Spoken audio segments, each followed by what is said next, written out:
an excellent piece, Rick. Another great film by you. And of course, I have to say, was this film during COVID? It was. Yeah. Oh. We literally, we were late. Everybody was out of work and looking for something to do. And we came up with the script, and SAG was very adamant about, nope.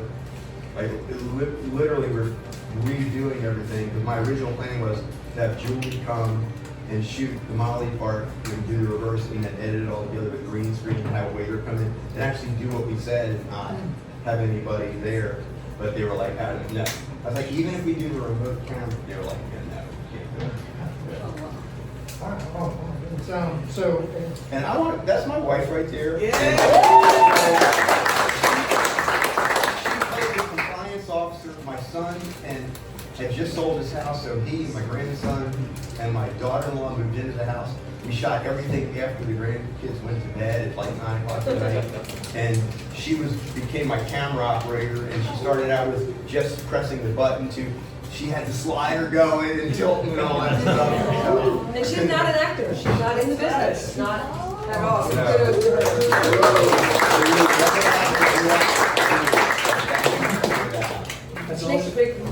Yeah.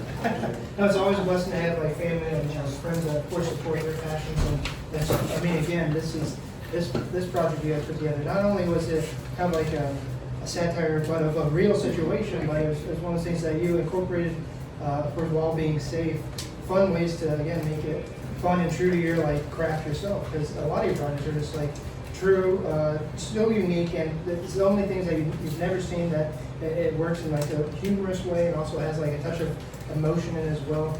And we're not going to let that Alien 3 cameo slide.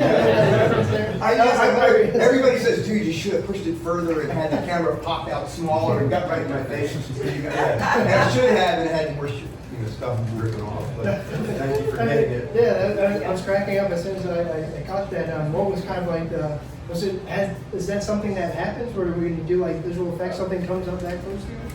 Yeah, so you got to realize, so AI is happening, right? And people have been, I'm a stunt guy, so I've been scanned for years. It's not new. But now there's this big fear of AI and scanning.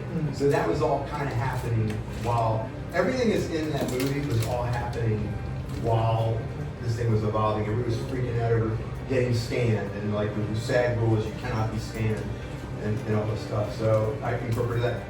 A couple of things, the prop guy, Steve George, he passed away. So, but he'd always been in the local area. We knew him from all of our shows. So I wanted to get him in the movie. Lorenzo, the sound guy, is a real guy. He just worked with Sasha on her film here in Frederick. The visual effects guy, Robert, is Robert Stad, who actually did Elfman here. He lives out in LA. So I incorporated all these names. So the cast is actually bigger. Dale is his first. Little Easter eggs. Yeah, Dale is the first AD from Beat. Yeah. So we made him the first AD. So if you're looking at all the details, you're kind of trying to put them in there. It's all local stuff. Beautiful. Well, we'll open it up to questions from the audience. Any questions for Rick or the cast and crew? Awesome. Have a great day. Do you have questions? I will tell you, this guy is so super creative. Yes. And so what happens is, and he's like my brother. Sometimes I throw punch him and sometimes I hug him, right? But he has super like a lot of ideas. And if you know Rick, he is high energy and will bend over backwards and do anything for you at any point in time. He's an excellent resource. He is the linchpin just keeping me. No, I'm serious, right? And Donald, right? You know that, right? This is the guy, like if you need somebody, call Rick. Rick's, if he doesn't have it, he knows it, right? So one, that's the resource. But two, my biggest takeaway for you all here, he likes to write and then he likes to ponder over it, and I'm the one that has the stick and I poke the frog. Like I told you on the motorcycle. Yeah, right? So last epic ride, I'm like, you gotta do this, love this script. In the age of COVID, and I was working because I was law enforcement, so I was working, but I'm like, I'm bored because there's nobody to lock up. So he's like, hey, do you wanna do this? I'm like, let's go. So find that person in your life that's like, hey, I have these ideas, and be that support for them, and be like, hey, this stuff is great. I had all these people and all the others, Catherine, everybody stepped right up. Because if Rick calls, what do you say? I'm in. I don't know what it is, but I'm in. Yeah. Yeah, because to find that support, but he's such a great supporter for this community, reach out to him. But the challenge is, he'll be creative. Yes. He'll be creative, make stuff, right? We did this when we were like bored and whatever, and he's won awards, and he's moving forward with it, and he's gonna go contacts with it. We have. So I'm talking. He'll be creative, so I'm gonna.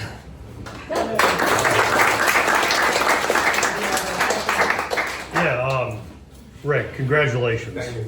Like, you never cease to amaze me. I mean, what an awesome, I pay all awesome.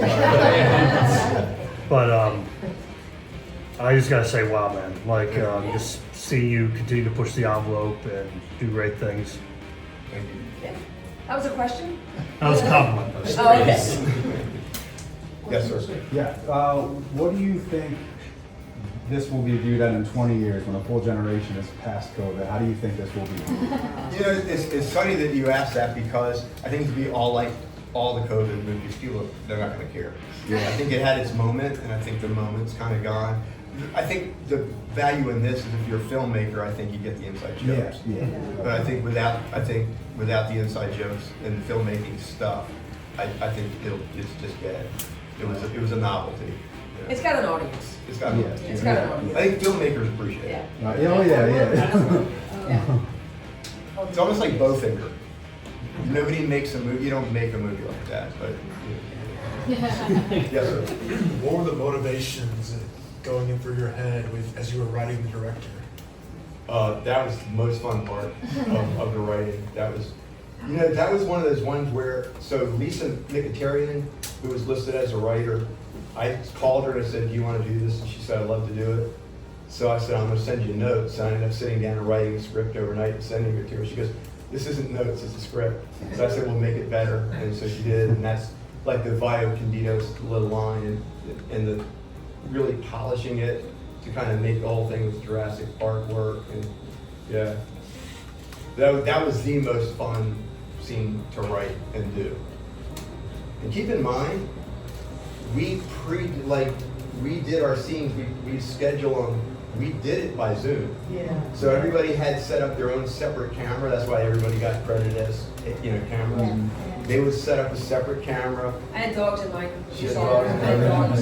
And we would each do our scene, and then I would actually just act to the iPad. I don't know if you could see the reflections. Yeah. But you could see my lips were moving to the dialogue.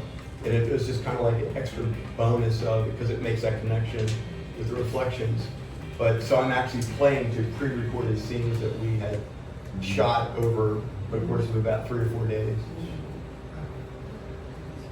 So kind of an industry question. Do y'all think there are any positive changes that have come from COVID because of Self-tape auditions. okay. Because of that, I'm an LA agent. Yeah, and I've even had to fly out for a couple callbacks, but everything else is self-tape. You can make me think I live in LA, but I can get there.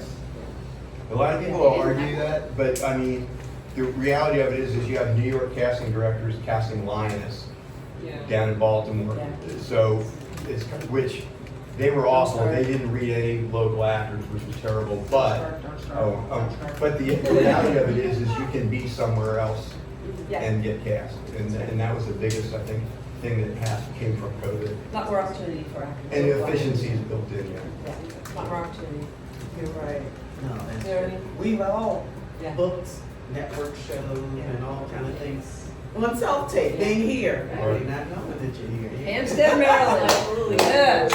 Yeah, it became the norm. I mean, I booked Jack Ryan from an LA casting director for a simple day player role in DC. That wouldn't have happened, 10 years ago. Any other questions for Rick or the cast and crew? All the way up here? What is your writing process? You said that it was overnight and then you. Well, I gotta sit down for this. He's the hot Like, one. you do like Yeah. notes, there's notes, you do like one page. How do you organize your thoughts? Ask his wife. Yeah, no. I can't even tell you. I just have an idea and I have to write. And my whole life, I write everything backwards. Like I put the ending, it just comes out of my brain wrong. And the best thing that ever happened was being able to type because then you just vomit on the page and then move things around. And you can, write, you just say, okay, what's a meeting like when I go to wardrobe, and write that scene. What's a meeting like when I'm hair and makeup? What's that like? Like, oh, music. I don't know, did everybody get the joke about music?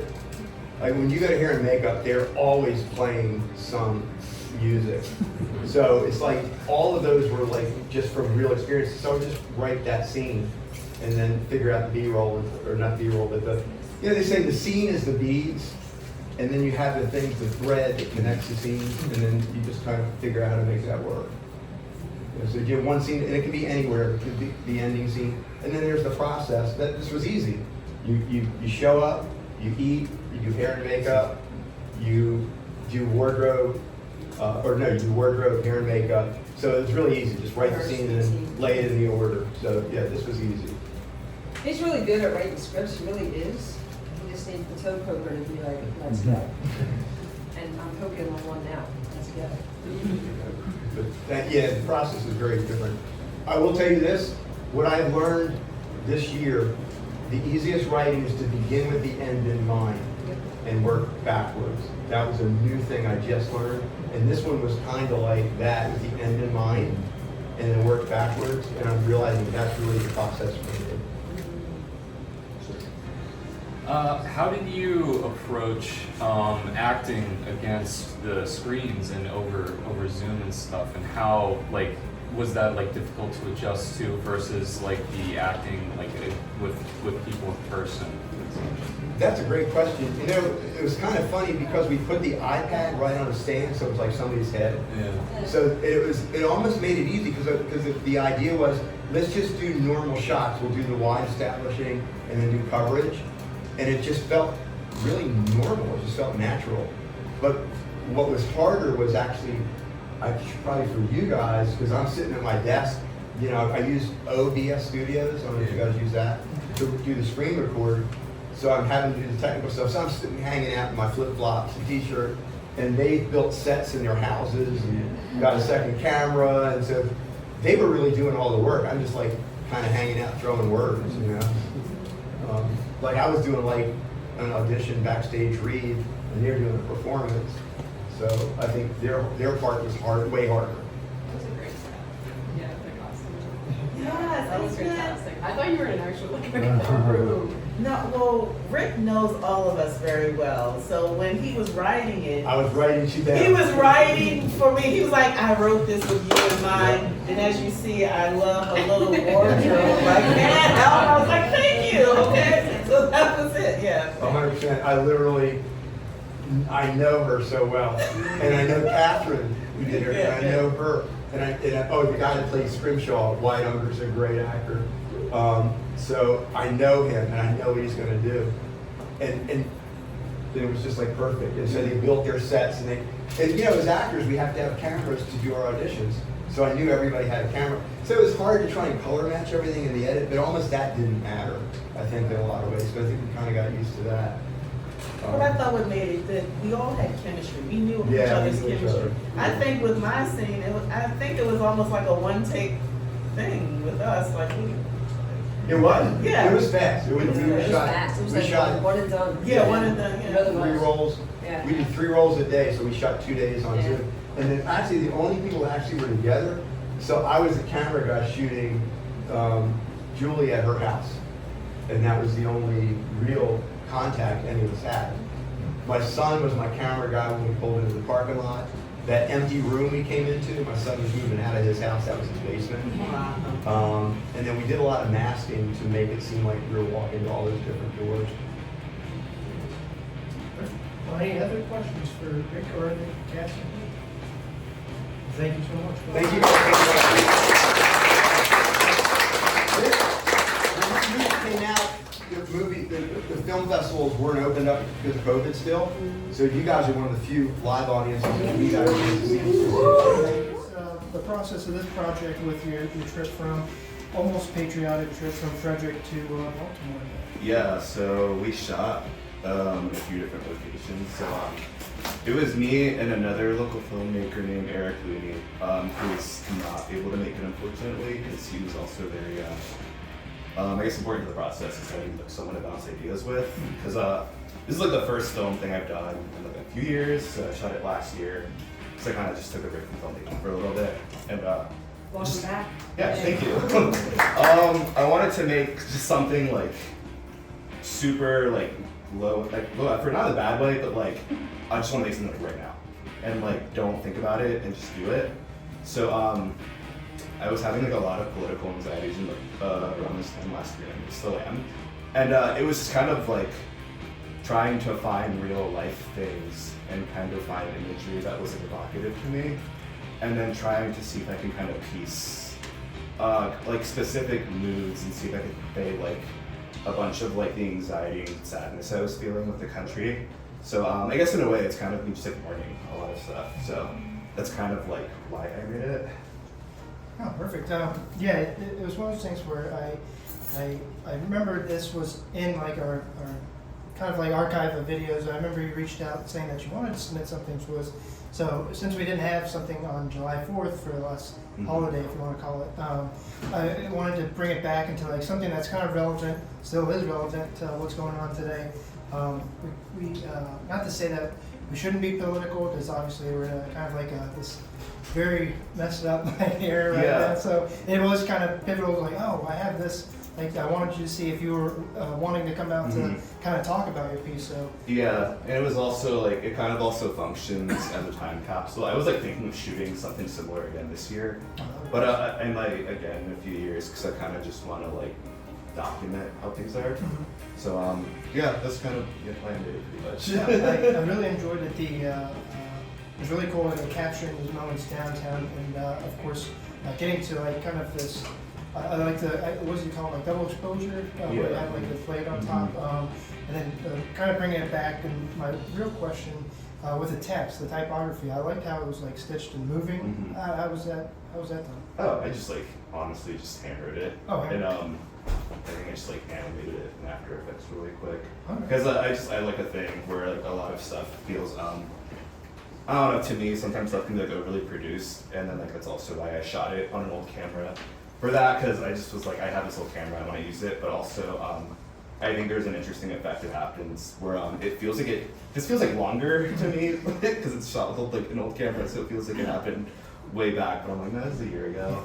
So it's just weird how like, I guess whatever format you want to use distorts how like time feels in a piece. Yeah, what did you shoot on? Ooh, it's like a Panasonic like DV cam from like 2003. I don't remember the exact model, but like yeah, it was fun to shoot on that because that's like the first camera I ever shot on, and I just happened to have the same camera again. So I'm like, well, it was a lot of things. We had fun with it, and we were just trying to like see what we could do with like just the world around us. So like nothing was staged. Like this is just stuff we found in the real world. Great. Was that during like some sort of 4th of July celebration, or just all of just July? Well, no, it was just all over July. We were gonna try and shoot it one day. I was gonna like call it July 4th, 2024. But it was never work out. So it was just like I think over a span of like a week or two in July.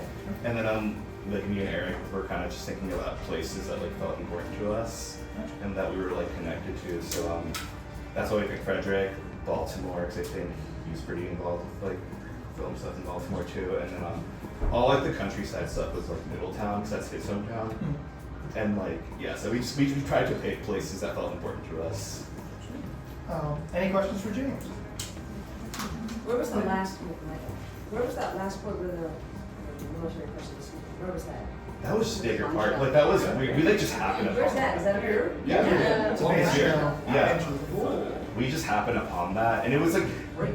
Yeah, I don't know. That was actually Eric's idea because like I think we were like walking by it and I was like, I don't want to hear this. And then he's like, no, like record this. Like, this is actually really good. And I was like, all right. And then like it was like, this is actually like, and like the really depressing thing to me and like the big irony of it all is like this like military person is giving this like really, really good speech and there's like no one there. Yes. And like I don't know, I kind of just I feel like it speaks a little bit to the political climate. So. What's Yes, up? Mitch and I are still raving about that last shot. That last shot is what makes the whole movie, and he can't stop talking about it. What you got to tell the story about, like, We literally, it was literally just happenstance. Like, happenstance? because we weren't in that, like, we didn't, I didn't even know what was happening. Give me more than that. That was it. We were just like, record this because it sounds good and you should use it. And then we ended up kind of like chopping up the recording and kind of just contrasting it with like, rundown homes and then super like expensive homes. When was the moment that it clicked in your head that you thought, I'm going to do the slow zoom out to the empty audience? Because it's brilliant. Oh, that was Eric. Because I was recording the guy and he's like, he was direct. He was like pull out and he's like built up and I was like, yeah, and that was actually really good. So, on not so much dual exposure, but basically you took tracks and laid them over in tubes, basically. Yeah. I mean, it's very impressionist to me, art-wise. It almost has this duality or hypocrisy of what people are saying and what's really happening. I really like the way you made that. Yeah, that was like a big thing. We were just trying to create a lot of contrast with like, I guess all like the super like Americana imagery with like really nice homes and then like rundown homes and hearing like the speech and then seeing like all these things. Like, and also it's a lot of the perspective is shot from a car. And like we also did that purposely because driving and like cars is a big American thing. So that was another thing we were trying to think of ways like what is very like American culture and kind of just stuff as many like things that I guess reference all that. Kind of see like how things play and interact with each other and like what moods they evoke when you kind of see them all together. Well done. Thank you. Okay, so I have a first. This one. Yeah, I was just like, I lived in Baltimore before moving here, and it's really surprising how well it works. I mean, the I don't know about the anxiety, but certainly the depression and actually the desolation. That's the term that I would use. That's really desolate. And I'm not even American, so like it really, I think it really worked well. Thank you. What informed your choice to want to shoot it on such an old camera? Because watching it, it definitely like evoked like that feeling of like the past of like the early 2000s, like early video and such. Yeah, I think I touched on it a little bit at the beginning. It was again to kind of disorient people because again we have like 4K cameras now. We'll like even start shooting at 8K. And like I probably could have sourced a super like high-end camera to shoot a lot of this, but like that was creating more work and it was kind of defeating the purpose of what we were trying to do. It's like we were just trying to create now. Like don't even think about like, oh, I can't make this. I feel like I don't have a super camera, no one's gonna care. And it's like no, like lean into what you have. And I'm like I have this old DV camera. And then also again, the disorienting thing and also that kind of informed why we did that song. Because did not mention that was very important because, so first of all, I did perform it, not all of it. I played the bass, but I produced it. So I got my musician friends and we did an interpolation of Sleepwalk by Santos and Johnny. So that's like an old song from like the 50s that has been like, interpolated, covered, has been in like pop culture like for decades. So that's also why I picked it because I like how it sounded. It's like it sounds kind of like a romantic song, but also something about it to me is like creepy and somber. So then there's a band called Modest Mouse that covered it, and their cover sounds like more like depressing. And then I was like, I want to lean more into that, but more like creepy and unsettling a little bit, and just kind of like evoke a feeling of dread a little bit. And then also it's just kind of like, to me, there's just a lot of like really messed up things happening in the world, and sometimes to me it feels like people know those things and they're kind of sleepwalking into like peril and they're just not aware of it until it's like happening already. So I know a lot has happened since July of last year. So how does it feel looking back at this now? bad. So I'm like, I hope things get better. But yeah, I mean, and then also, I mean, it does give me a little bit of hope because it's just like I think people are more aware of things happening now and kind of do want to make the world a better place. I just try to think about that. Any more questions for James? Yeah, I really enjoyed the editing style of it all, and I was wondering at what point, like, going into it, did you know that you wanted more of that, like, experimental, like, overlaying and the layering of all the shots, or is that something that happened, like, after you were like, let's just go out and shoot something and, like, make it happen in post? Yeah, it's a little bit of both. So I think that kind of, there were certain shots where I'm like, oh yeah, I want to like do over like a double exposure thing, and then like, you know, rotating shots to kind of, I guess, insinuate the world turning upside down. So it's a little bit of both, where it's like some shots were like, it was a little planned, but then other stuff is like, let's just see how it plays together. If it works, it works. If it doesn't, it doesn't. All right, there's a few more weeks. Oh, yes, we have.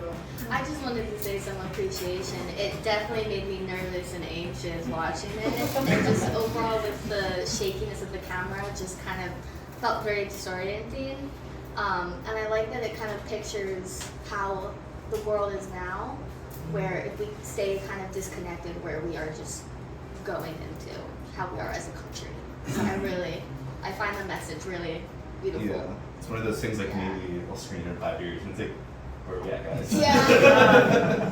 Well, we are just the second week in July, so we need that 2025 July. Yeah, sure, there's still time. There's still time. Any other questions for James? Yeah. Well, thank you so much, sir.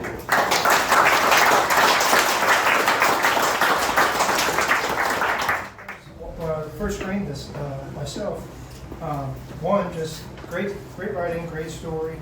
Hell of a cast. How did you come to the likes of this project, and also getting to work in like a kitchen and a restaurant? What was the behind the scenes statement on that? Yeah, so just a quick introduction. I'm Kyle, directed and produced, and Apollo also produced it, and he was the DP for the project. Yeah, it was kind of a strange project. So it was actually a part of a global competition called the Music Bed Competition. Essentially, it was like a 30-day challenge, but we joined on like day 26. It was similar to like a 72-hour, if you guys do any 72 hours here in Frederick.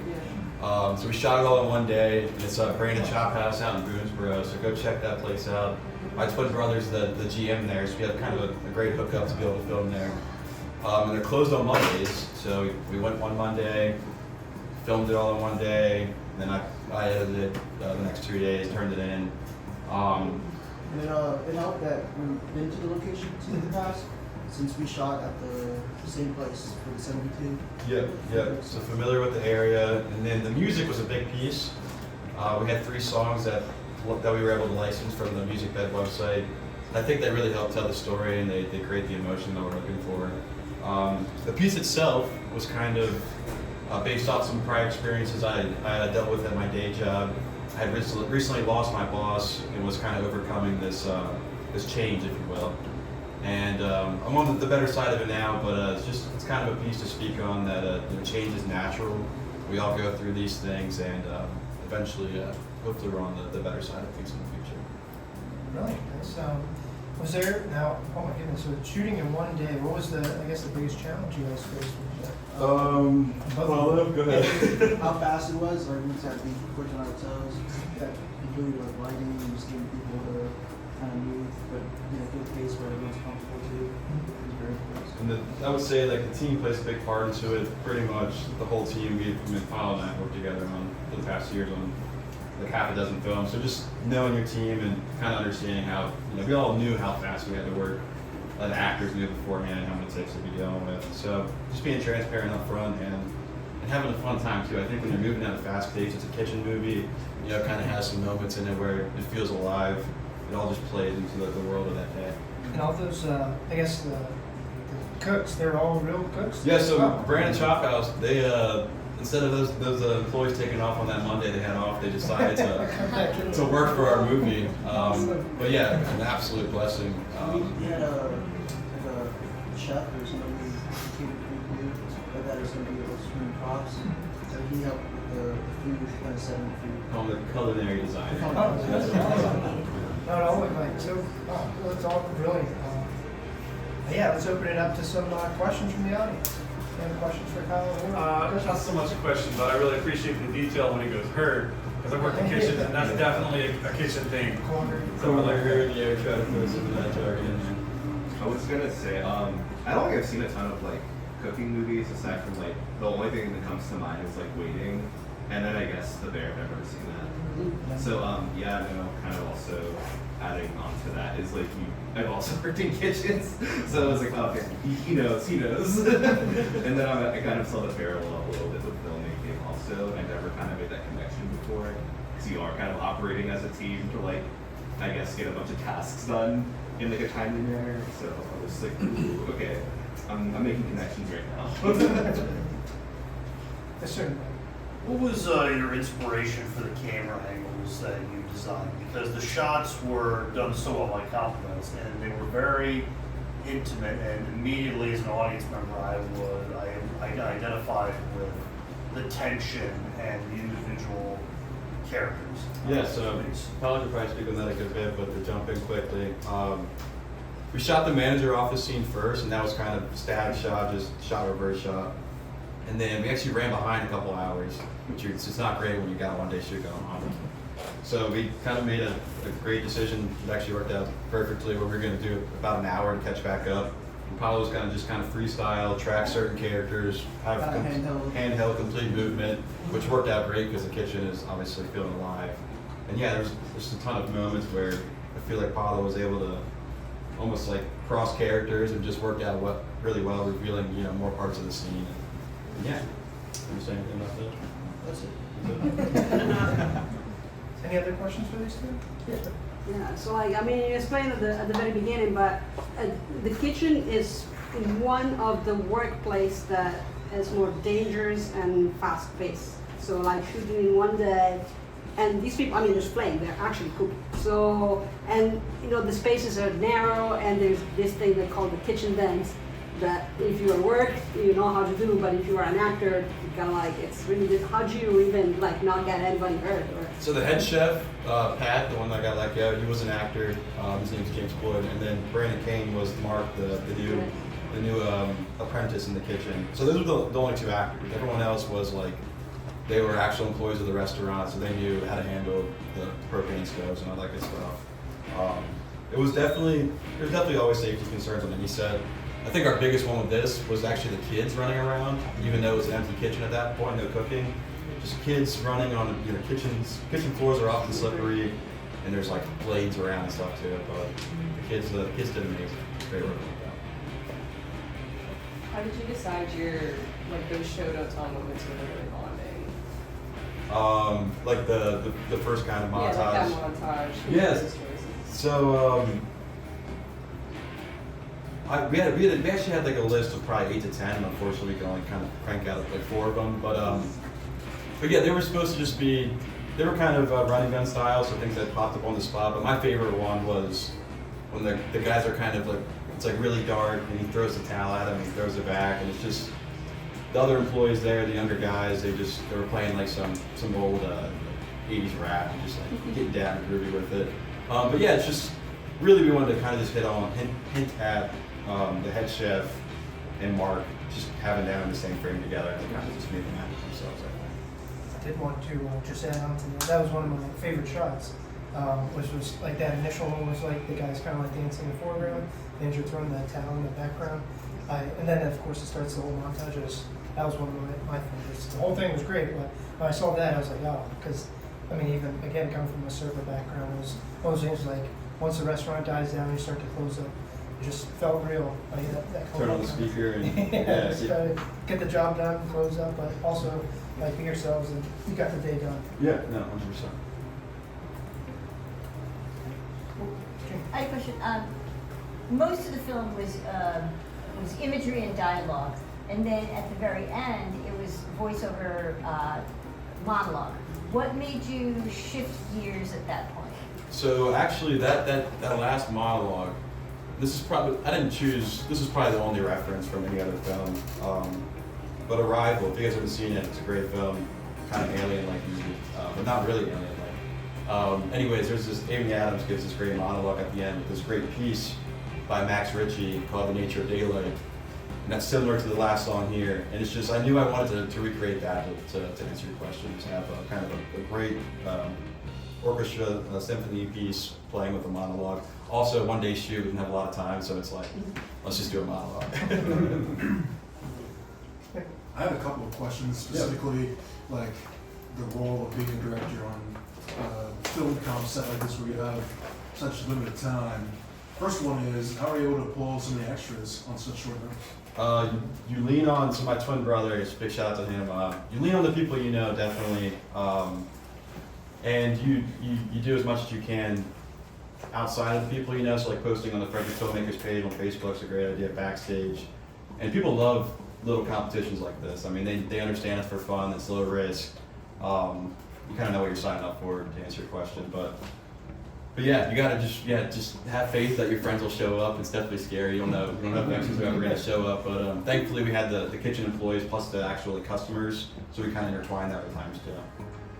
Like a month ago, I wrapped the set directing for a film competition that was I saw a lot of parallels, and I was just wondering throughout the process, because you only had a few days, and I only had a few days, how do you cope with the crunch?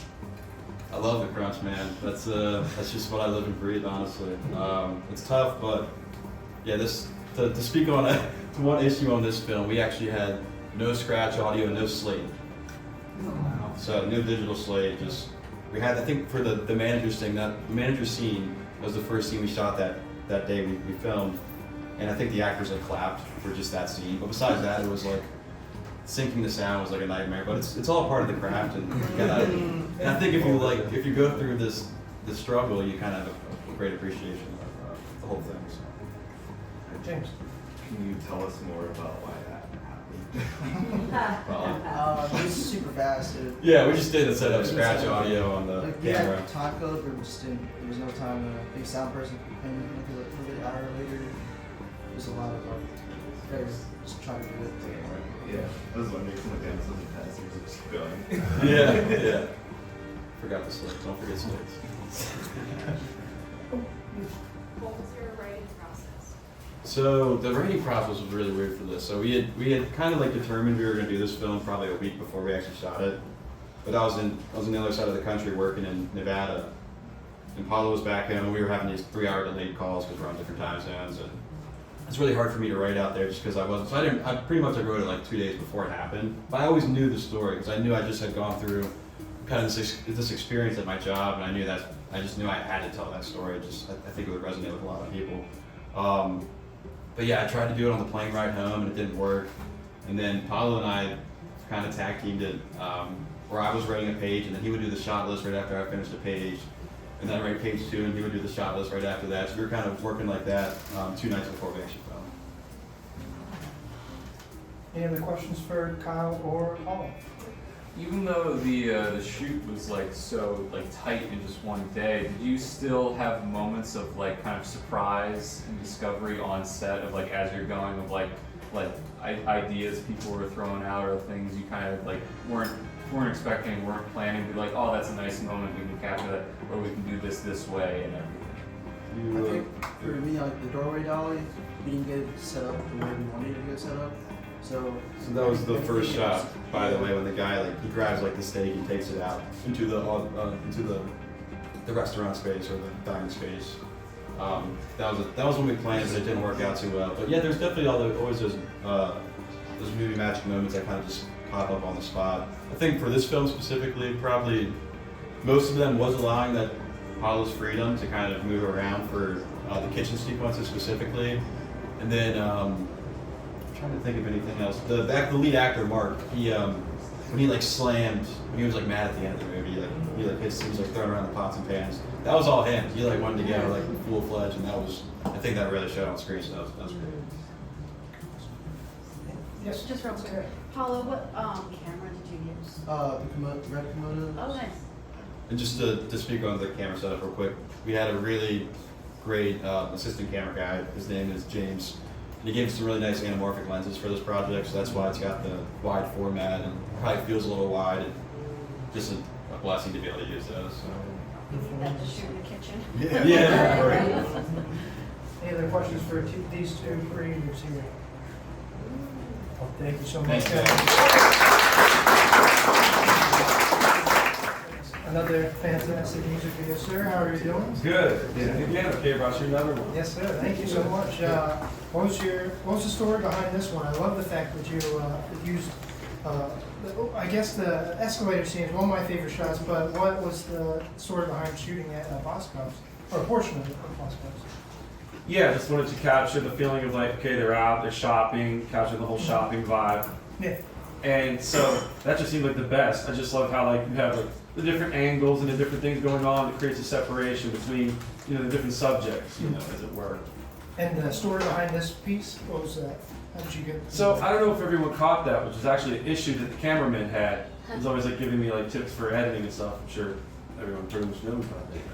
This is how you should have done it, right? Which I kind of understand where he's coming from, but at the same time I kind of like it that it wasn't so obvious, but that, okay, she's dead.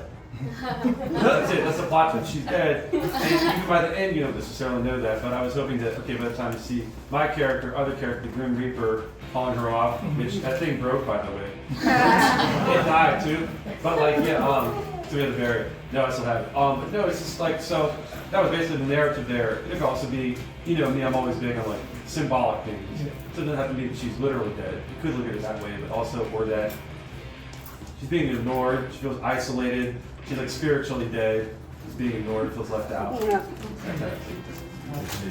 So, whenever I go to Boscov's, on that sort of like, no, well, yeah, maybe sometimes I see that certain demographic that goes there, but it's one of those things where anytime you're on that escalator, I would love that part of the score because it has the two-way mirror. And when on my first initial watch of that, I was like, someone did it. Someone captured like that like kind of like good like cinematography like angle for that space, and let alone the whole music video was great. But I always think of that anytime I'm on that escalator. I'm glad you incorporated that. I'm glad you brought back Batman Frederick. He wasn't full attire, but we saw like some Easter eggs on the side of his car. Yes, that too. And he's also really good about that. Like, he has a great visual imagination. As we all have that in common as far as us working together. He kind of knows when to fully dress and not. You didn't have to say anything about it. Like, what do you think? How do you feel? Because it'll be like, don't dress as Batman. Like, how do you argue with Batman? But it's like Morgan Freeman brought that up. But like, in the movie, my boss says, what? You're gonna like fight him? Take him on, something like that. But no, it's like, yeah, just run with it. Just run with that. That's great. Yeah, there were so many different angles and so many different takes of that. That's always the trickiest part, of course, in general, about which scenes do I use and not use. But with that one, there were so many good shots and angles with it. The escalator sections, I was like, I don't even know where to begin. I'll just. No, it's just you're using the same camera guy for these past same one, projects? yeah. The last one with the Prince one, I'll call it the Prince one. Freaks out. Yeah. AKA the Prince one, the same guy. I saw the production quality that he's doing. That you're also kind of like. It seems that you guys have good chemistry together because it's with like the music videos that we've seen initially when we first had you grace us with your music videos. Is one of those things was like it's cool to see you evolve. Yeah. And the camera work was just brilliant in this one, as they are on all of them, but. It's just another thing was like, I saw these elevated levels that you were like using and of course capturing the story that you were thinking as far as your music photography. I love it, man. We have an interesting synergy, yeah. It's like, it's one thing to like, you know, on the technical level, he's obviously there. But then like combining that with like, you know, it's like we all are, sure we're using like technicalities and technical aspect, but then to make art, and he kind of gets that other extra layer. Because, you know, I can get a lot of other people that they might or might not necessarily, that might not translate to them. So it's nice to have that. Once you find that, I think that's for all of us to a very much big extent. It's like you find your right pocket, your tribe. They kind of get it. You just kind of look at them and they're like, oh yeah, we already know. Like there's an unsaid thing. You already are communicating artistically, creatively to where it's like, you know, it's for certain, like, I don't know, Matt Damon and Ben Affleck, I guess they're like that. Because yeah, we know. Like, you know what's going on. Yeah, I know what you were thinking. Now you guys have a great vibe, but we'll open it up to questions. Sure. So, Did you go to a dance conservatory between the Prince one and this one? No. Well, not officially, no. No. What made you think that? It was awesome. Oh, thank you. Okay. I like that. Less is more in film. Okay, I will. I'll keep dancing and practicing. I love what you did too, by the way. That was great. Yeah. Did you make the beat? I did. I make it all myself. Yeah. Yep. Many hours making that song alone. Yeah. That's great. Yep, Chris. That car looked like my car, kind of. I didn't want to say this. I didn't know if you were beat or not. It totally was your car. Like, it's not stalking. We were just kind of like I don't know if I call it like location scouting or like car scouting. No, I had no idea. Now I'm curious. That's an Easter egg right there. I think what is the Toyota?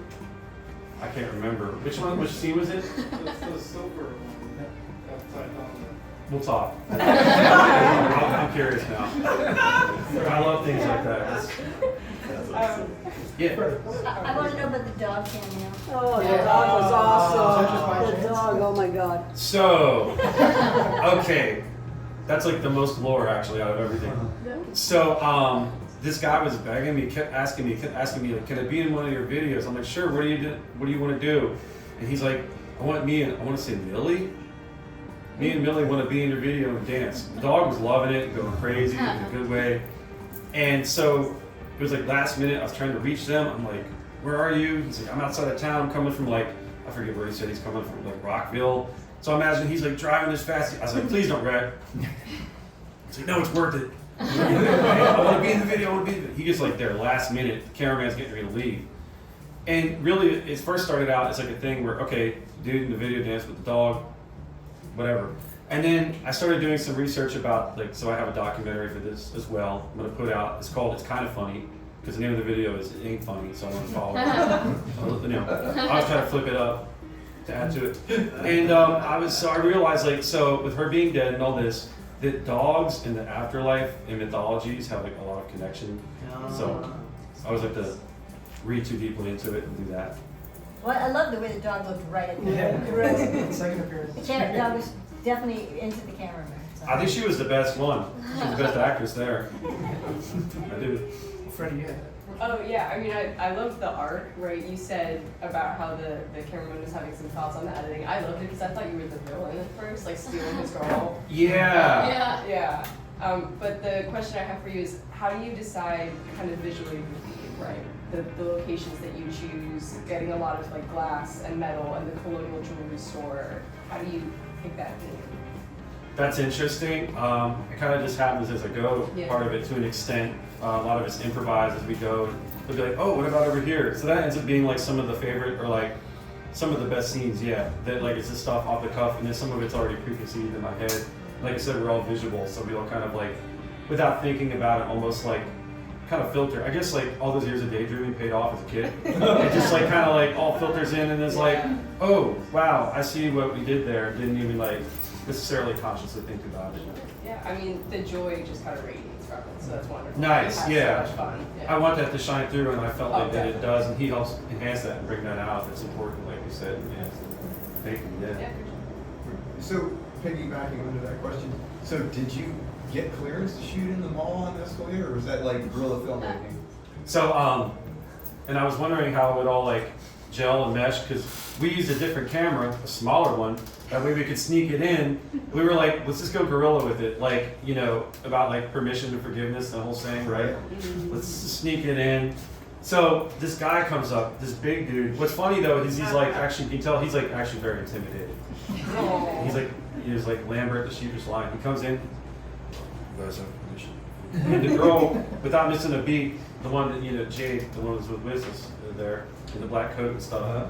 And she's like, blah, blah, blah. And she's all this legal jargon, and she's like, oh no, never mind. Basically, long story short, was like he heard the key words like it's not for commercial use. I guess it's not. But he was like, okay, fine. So let her handle. So it was guerrilla filmmaking. Yes. Okay. And he was like, okay, it's cool. Go ahead and film. Just nothing for sale. No money involved here, basically. Awesome. So once he heard that, I guess he was like, whew, okay, thank God. He was like, I'm the assistant manager. Like I could tell he was like, manager. Please, like, what do I do? That was good. Thank you. Yeah, so it all worked out, and we used different cameras for different scenes, like where we were allowed to film, you know, quote unquote, use the regular one, the bigger one. And for that one, we used this like little, I think he had like an iPhone or something, and then maybe another small thing that he had a little tripod or something for some of the other scenes. That cut well. Thank you. Yeah, we were also concerned about the coloring. Like, this is potentially just the rough draft, and I said, you know, let's keep it as is. We was talking about the coloring, you know, nitpicking about certain things. Not in a bad way, just little tweaks, you know, like maybe we'll change this. I kind of like it as is too. Yeah. So thank you. Very good feel. Any other questions for Dale? I liked leaving the twist to the very end. I thought that was really cool. Yeah, I still believe in that. I'm glad you didn't drop any hints earlier. I mean, yeah, that's the whole beauty of it, is that it builds up to that you don't know what's going on necessarily till the end, if at all. Like, there's a mystery, but and he was saying, no, you have to. It's more of like sort of almost like we live in, you know, TikTok era. And he's like, no, you have to catch them right away. You gotta like catch their attention with that, like the first 2 or 3 Well, seconds. you caught the attention because the one guy was just staring straight at the camera. He was not, so that caught you right at the beginning. And then when she's jumping around trying to get his attention and it doesn't work, then it worked. Yeah. Thank you. Yeah. So I have, that's like majority rules. I have a whole room of people. Sorry, man. You're the cameraman. Oh yeah. I did have a question. I just want to say, the first time I heard you sing karaoke, you blew me away. I was like, who is this guy? Oh my gosh! You're just like, you just fell into like this soulful. I'm like, who is that? That's Daryl Todd. I know. I'm like, I don't, but I'm googling right now, and I got hooked right away. I started watching videos. I'm like, I love this old school. Like, just you're in it. You are comfortable, and you're just like grooving with it, right? Jade did an awesome job. I love her. Like, just that's awesome. I love watching that. Thank you. Old school.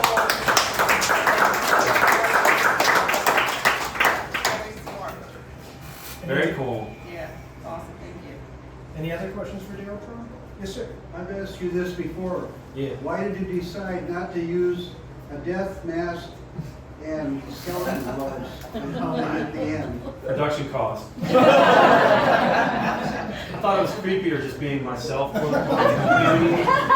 You know, it kind of makes it unsettling, I think. Yeah. You're a likable guy. That's cool. All right, any other questions for Dale Tron? Thank you so much, sir.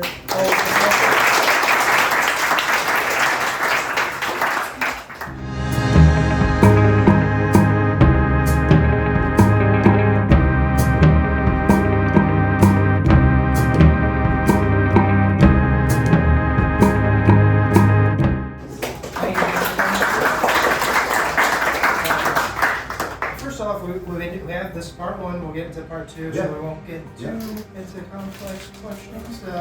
Did want to ask, first and foremost, for the start of this, I really love the tracking shots. I don't think there was any tripod use. Maybe there was that one when she's walking away. Yeah. There are a couple on, and when it's locked on, the main actress's face. Lenny Sherburne, she wanted to be here. She's an amazing actress. So hi, Lenny. But no, I really like that because the tracking shots, even just being in that, I know that some of the stores in Ellicott City are kind of like in like a little, not cramped, but it's like a little tight in there. So it's cool how you were able to maneuver with the actresses, and I just wanted to see if that was kind of like intentional or with the. Oh yeah. My style of shooting is very. I don't know. It hasn't been described as either good or bad. It's just it's kind of like what my dreams look like. It's just kind of all over the place, very cinematic, but just that the vibe we had that day shooting was just so awesome.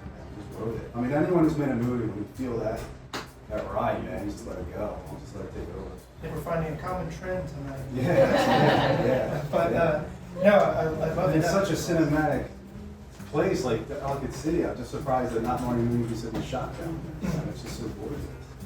No, absolutely. I wanted to ask for this first part. What did you envision going into it with this almost kind of like shoplifter meets kind of like this? I don't want to spoil it too much, but it's one of the things. Just like this mysterious woman. How did that come?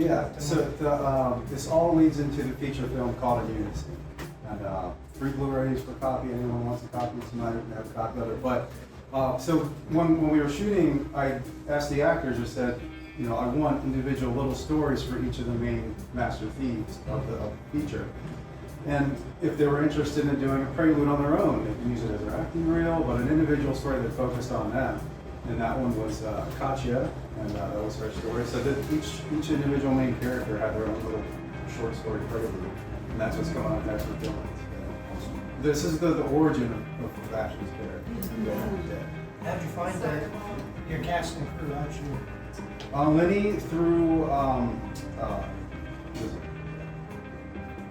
Dragon, through that. And what I did was I told the actors, I said, you know, shooting a sci-fi Maryland, it's paid, but I didn't give anything specific. You get a wave of applications. And I said, it's only for $50 a day, and we cut it down. Yeah. So, but when the actors caught on board and they were into it, then I said, no, your pay's gonna be a lot higher than that. So what I did was I got people that were willing to invest in that story because they were going for it not for the money. And so that's how I cast for that particular one. But I met Dylan at work, and he's like, "You like movies?" Like, yeah, we hit it off, and ever since that. But yeah, so now we're kind of together on making movies together. Of course, we'll just open it up into questions before we get into part two. Any questions from the audience? Let's go to part two. All right, get to part two. Absolutely. So, how's it going? Mission's going okay? I mean,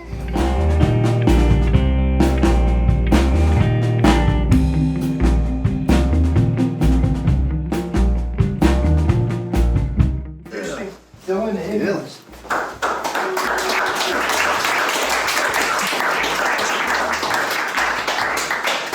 So now we can spoil it. But welcome, guys. So yeah, with this, I want to start off on an initial watch. It kind of gave off this vibe of the secret society of almost anyone seen Jumper. They got like teleport to different places. I kind of did really get that vibe. So again, with this whole secret society kind of encompassed and going into a feature film, how did you kind of bring all this together?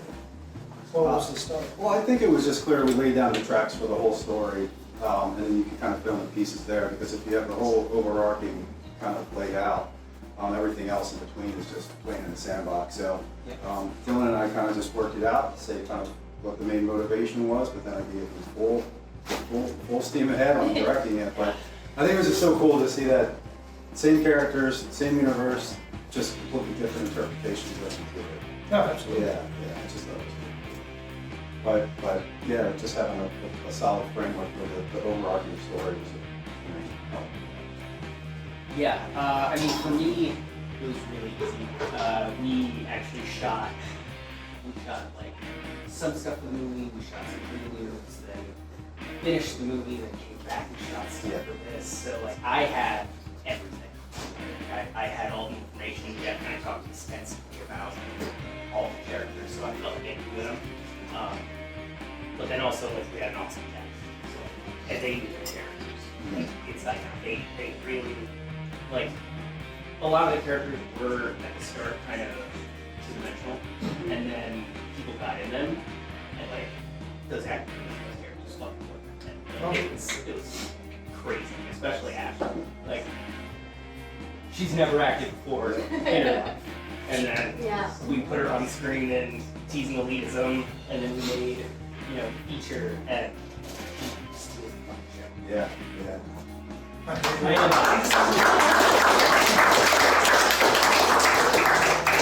have never acted before. I've always been interested in it, but I never, I was homeschooled, so I never was put into any of those, theater or anything like that. So I kind of just learned by watching movies and kind of putting myself into those movies and how I would be as a character. And when I got the opportunity from Jeff and Dylan, is when it really started for me. So I've only been 3 years, trying off and on. So I'm getting somewhat used to, my footing in it, but it's still a lot to take in sometimes. Oh, you did fantastic, especially as an up-and-coming actress and wanting to, again, I think a lot of filmmakers even start with just I can't speak really on acting, but it's with the filmmaker's presence, we always look at reference from other movies, and that's kind of what inspires us Yes. initially. Then, of course, if you want to go down the ropes of like film school or going to like YouTube courses or something like that, then that's where you want to excel with that. But I think literally, like, you're on the right track by just diving in there. Yeah, I said it before, they were on a trend here today. But it's one of those things, is like your own intuition and just wanting to be creative on your own and doing your own styles and stuff. That's like the motivation that just encapsulates you and just makes you unique and stand above the rest. It's just like, yeah, and I mean, going on, more on Jeff and I, we both worked at Target for far too fucking long. I mean, you worked there for what? Yeah. 26 years, 26 man. years. Yeah. I worked there for almost 5, and it is fucking awful. Don't do it. Just if you can help it, don't. Nothing creative about that job. No, Target is the worst place to work. Yeah, I mean, we all agree, right? Yeah, it's really bad. But I mean, working there, like working overnights with Jeff, and then like coming in at the ass crack of dawn, 4 o'clock in the morning, like we would just talk movies. And then it got to the point where, like, when we started talking about in unison and the possibility of doing it, like we just started workshopping like camera angles and like the blurring, as it's called, is like we made that shit up, like how we would do it. Like everyone has their own way, and like it's obviously not a new thing, but like how we wanted to do it, we just fucking made it up in a stock room while we were like labeling shit. Like it was awesome, and I mean we're here fucking 3 years later. So. I love seeing journey stories together, because it is one of those things where, like, even if you don't like a career that you are in at the current moment, you can make what's best out of it. And of course, making connections, friendships, and then of course, if you have the same like-minded ideas, then you can of course excel to a career that you want. So it does take a thing where it's like, if you work in a place you don't want to work at, then that can excel you in somewhere where you do want to be. So it all comes a part of the process. You just follow that path. But the only thing, before we go into questions with the audience, I really love the anagrams at the end. Like, that was like a really cool staple, because at first when I was reading the titles, like, what's going on? What's going to happen? Yeah, all my movies are anagrams, so it has like a subtle meaning for the main title, but when you twist the letters around, it's kind of the moral of the story. So there's a bunch coming out, but it's one of those just little gimmicks to be like, oh, I wonder what it means, and you stay till the end credits to figure out what it is. So the anti-death laws is another one that's coming out. The compactor is an anagram, and then I'm doing a short upcoming called the Atypical Cult Show, and that's a time travel movie, surprise. Let's open it up to the audience. I think, James, you had a question? Oh, yeah, it was Ash? Yes. Okay. Yeah, I was wondering, since you just kind of started acting, was the first short like the first thing you ever worked on? So I believe the first one I ever worked, what was it? It was the screen test for. It was the screen test.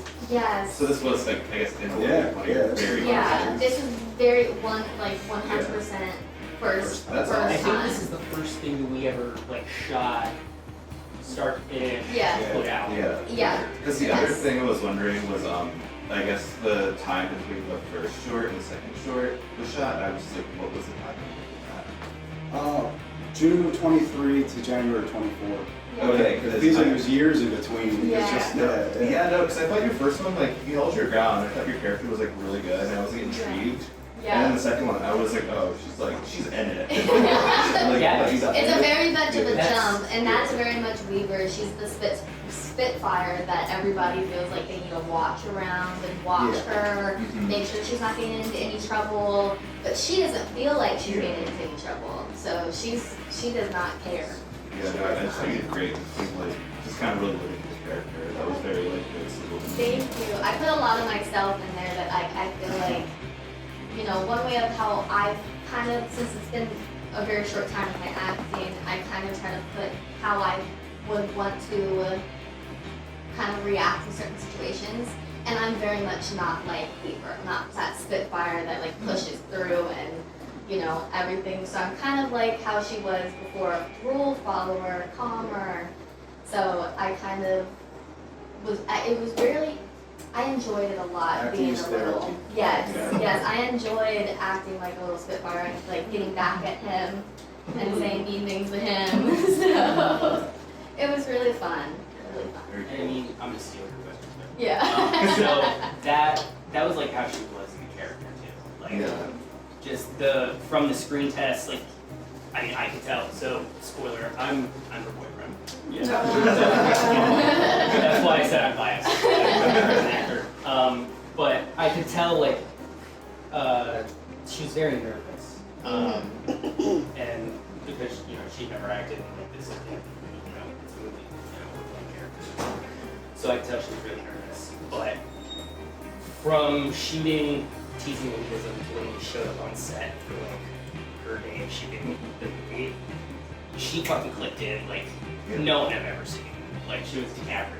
Like it was crazy. Yeah, I wouldn't have like guessed that was your first like thing. So many people have told me that's seen it, so that really, and I felt like I can see it. So like I feel, like everybody doesn't like to watch themselves on screen sometimes. So I'm very much like that. I find all of the things that I could have done differently. So, and that's just the fight of being an actor that's just so in your head.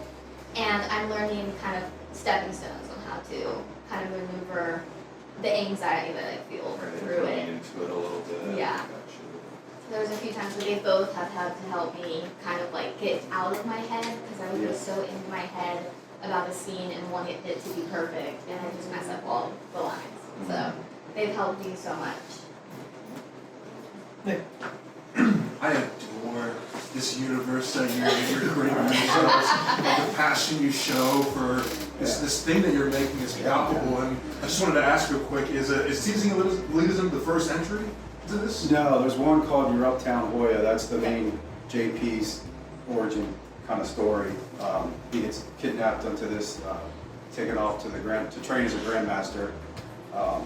Remember this? But yeah, the whole lore's out there, man. It's all on. You get your own movie. Yeah. And then it all comes to a conclusion with in unison. But Dylan has one called Secret Jet Suit. There's a couple other ones sprinkled in there, but yeah, man, it's a full-fledged lore, and this is so comforting.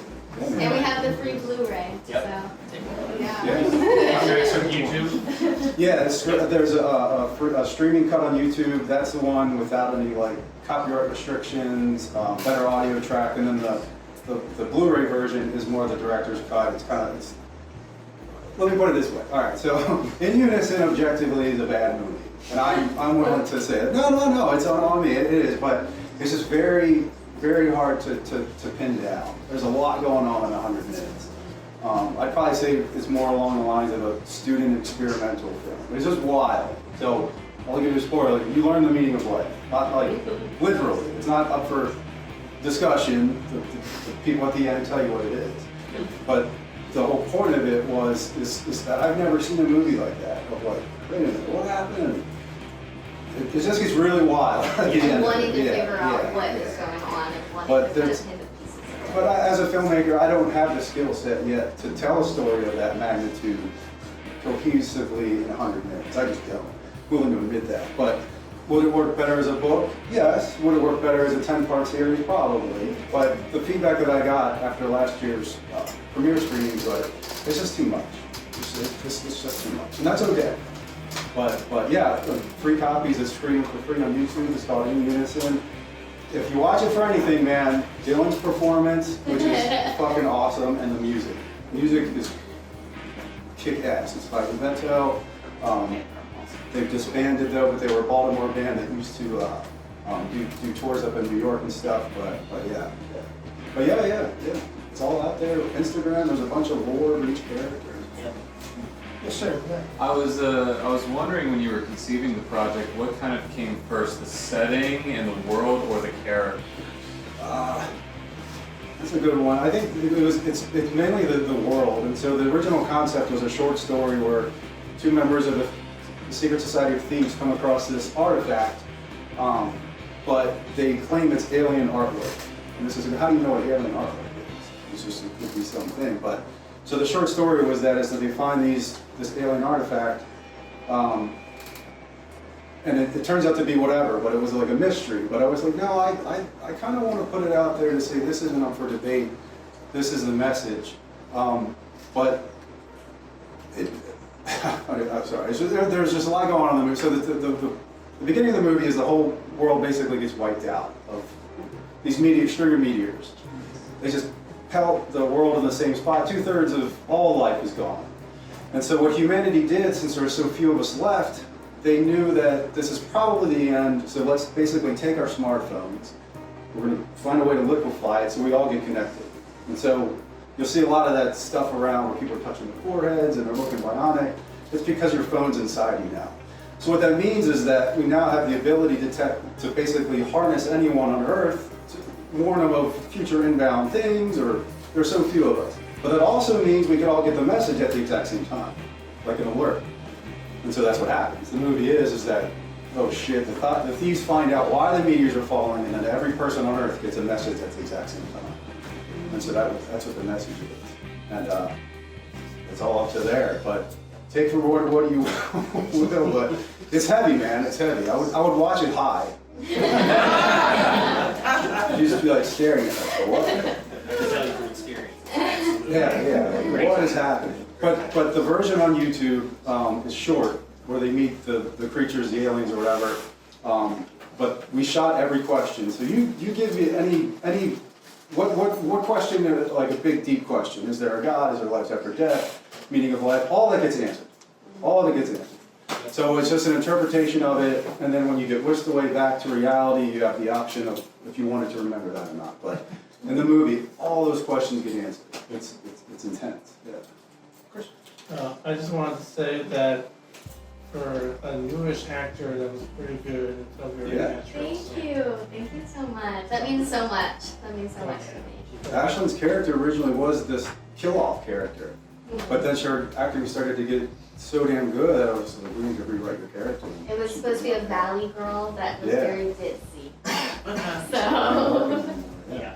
Yes, acting's a lot of fun. Keep doing it. Oh, thank you. I would love to. Love to. This is going to sound like a joke, but will we be able to see the movie where you guys are working at Target? Well, no, we don't. I don't think we actually took anything together. I mean, so he mentioned a movie called The Compactor. That is probably going to be the closest to our banter. Oh, you guys want to do this? I swear it'll be fast. But so the Compactor is a boy meets girl story, classic high school sweethearts. We're going to get married together, whatever. Boy goes off to college, gets a big job. He's going to be running a store. Psycho girlfriend's still in love with him. So she follows him into the store one night, dumps him into the store's trash compactor, teases him like going to kill you. So remember, this is a movie. So the poster already sells itself. The Compactor, hand sticking up. You never forget your first crush. If you saw that, you would go see it. Okay, that worked. Right? Yeah. Any questions with these three? Good job.